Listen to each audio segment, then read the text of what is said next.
Welcome to ఏఐటీవీ. ఓటోమో సామ్రాజ్యం 14వ శతాబ్దం నుంచి 20వ శతాబ్దం వరకు కొనసాగింది. అంటే టర్కీ సామ్రాజ్యం దాదాపు 600 సంవత్సరాల వరకు కొనసాగింది.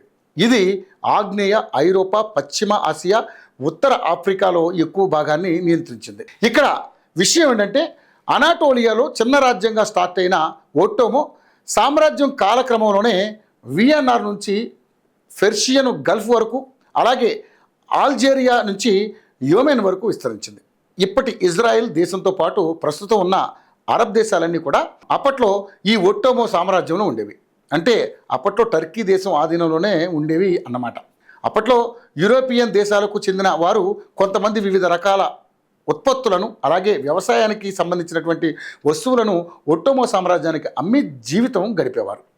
ఓటోమో సామ్రాజ్యం రిచ్ మాత్రమే కాదు, శక్తివంతమైంది కూడా. అందుకే దీన్ని కదిలించేందుకు బ్రిటిష్ వాళ్ళు సైతం భయపడేవారు.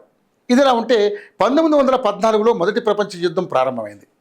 ఆ సమయంలో ఓటోమో సామ్రాజ్యం జర్మనీ పక్కన చేరి బ్రిటిష్ వాళ్లకు వ్యతిరేకంగా యుద్ధం చేసింది. సరిగ్గా ఈ సమయంలోనే ఓటోమో సామ్రాజ్యం నుంచి ఇజ్రాయెల్ను పక్కకు జరిపేందుకు ఇండియా సైనికులను రంగంలోకి దించారు. దాదాపు 1,00,000 మంది ఇండియా సైనికులు మొదటి ప్రపంచ యుద్ధంలో పాల్గొన్నారు. ఇండియన్ ఆర్మీ ఎంతో పోరాడి టర్కీ, ఇజ్రాయెల్తో పాటుగా మరిన్ని దేశాలకు స్వతంత్రం ఇప్పించింది. ఇందుకోసం దాదాపు 74,000 మంది భారత సైనికులు తమ ప్రాణాలను కోల్పోయారు.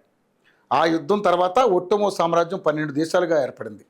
ఇది టర్కీ అసలు చరిత్ర. అయితే నిన్నటి వరకు ఇజ్రాయెల్లో తమకు స్వాతంత్రం ఇప్పించింది బ్రిటిష్ పౌరులేనే అక్కడ ప్రజలు అనుకుంటూ ఉన్నారు.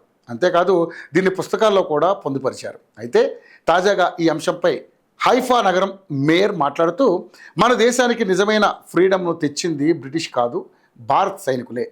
అందుకే ఇక నుంచి పాఠ్యాంశాల్లో ఇండియా ఇజ్రాయెల్కు చేసినటువంటి మేలు గురించి ప్రచురిస్తాం. అంతేకాకుండా టర్కీకి వ్యతిరేకంగా భారత్కు ఆయుధాలను అందిస్తామని ఆయన స్పష్టం చేశారు.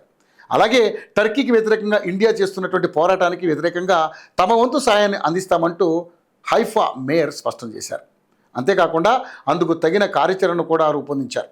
దీంతో ఇండియాకు మరింత మద్దతు పెరగడమే కాకుండా ఆయుధ బలం కూడా పెరుగుతోంది.